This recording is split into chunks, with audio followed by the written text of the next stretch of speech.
Hi YouTube and welcome back to my Let's Play Aion.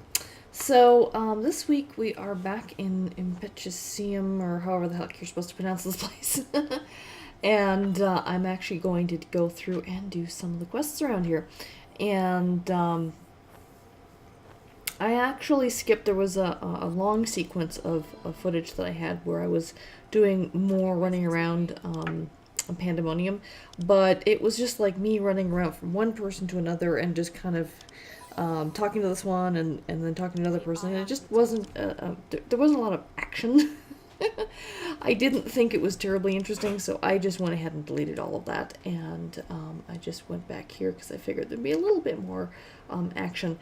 And actually next week, I'm actually excited that I'm going to be doing the first basically dungeon or instance in this game. And as I recall, the last time I ran through here, I believe it's something that can be soloed, if my memory serves.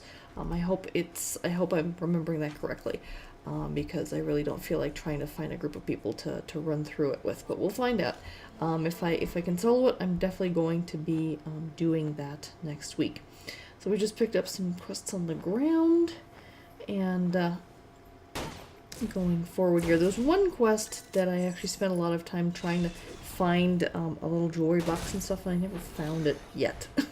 So again, more footage that I just kind of took out because I'm just running around looking for something that I can't find. So I'll go ahead and do that quest later. But in the meantime, I have I picked up this quest just by doing that kill there, so I'm just kind of organizing my little quest list, and now just kind of checking out everything else I need to do. So I need Blade Storm Spirits, Cyclone Spirits, and Umkata's Jewel Box is the one that I couldn't find yet.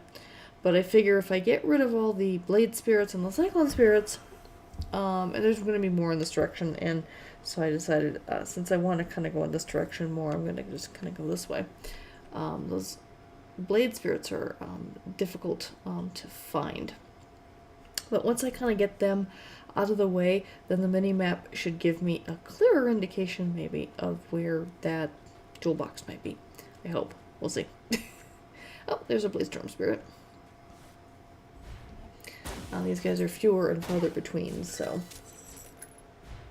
And I only need 6 of them. I need to kill 16 of the Cyclone Spirits. So there we go, I got our first Blade Spirit, and we're heading out towards the beach over here, on the outskirts of the Impetusium. And one interesting thing, and I think I've mentioned this earlier on in the game, the last time we were around water, the fact that, at least in the current version of the game, characters can't swim. If you go into too deep water, you just basically start to drown. So it's basically that all natives of Elysia and Asmodee are basically have no swimming skills whatsoever. Which makes it interesting because, you know, we saw one guy who was had a boat and stuff. And it's like, okay, it's fine to be able to go out on the water on a boat, but if you... what if you fall overboard? It's guaranteed to drown. Yeah, there's lots of these Cyclone Spirits around, so I'm trying to get rid of all of them. Apparently they're causing disruption in the... because the whole point is that the Asmodeans are trying to rebuild this place, and obviously all of these spirits and stuff, they're very aggressive, and so it's making work difficult. So that's my job, is to try and clear them out so they can continue their work. I don't think that there's any transition where if you go further enough into the game that you end up seeing a reconstructed version of this, but I think that would be kind of cool if they added that in the future, where if you're higher enough level and you've completed enough things, if you come back here, that you can actually see progress in changes and things.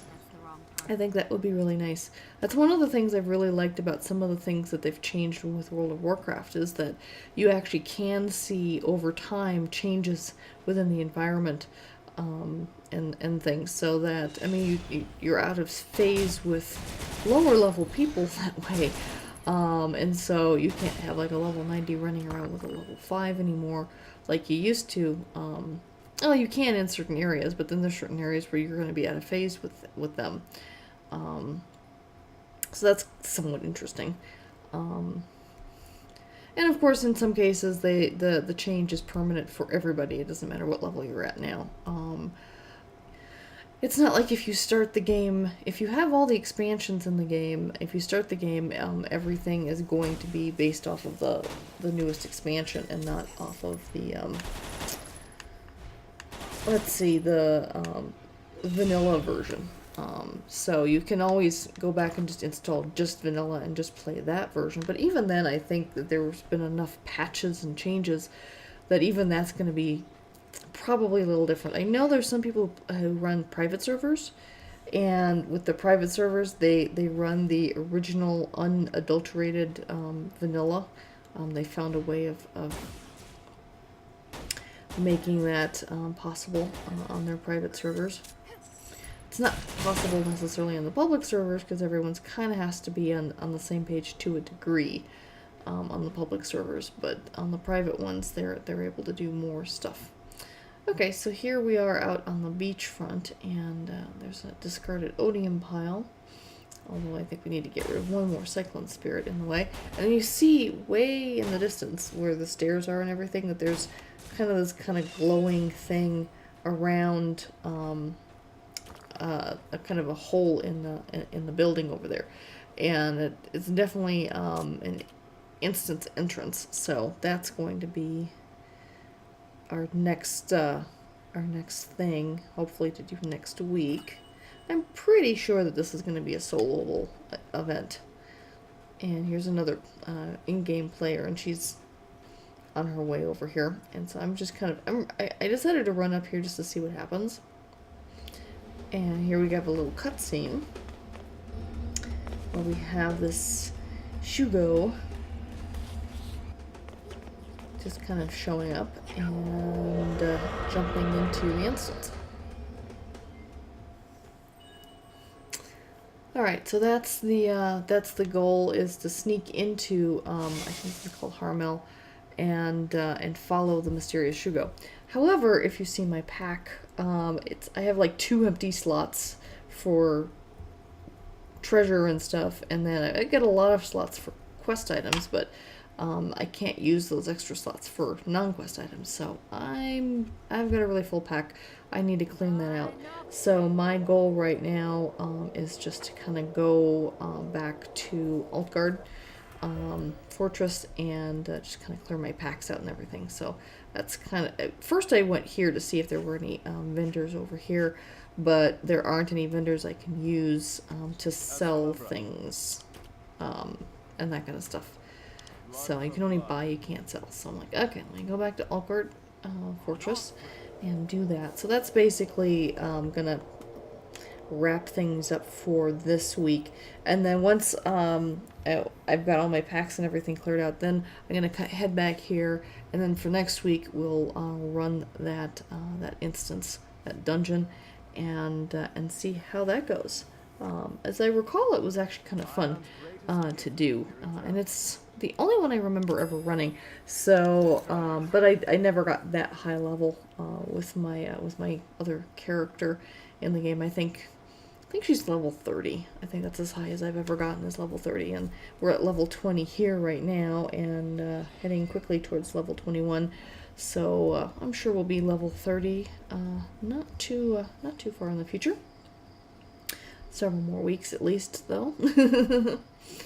But yes, I really didn't have a ton of footage here. I've been busy. I've been out of town. I've been through surgery. My husband's been through surgery, so things are a bit backed up when it comes to my video games and stuff. But hopefully I'll have some time to play this week, and I'll be able to have a fresh and hopefully fun episode for next week. I'm looking forward to doing that little dungeon run there, so I hope folks will enjoy that. I hope that you like my videos. Give them a thumbs up, share, subscribe. I appreciate all of your help, and until next week, take care.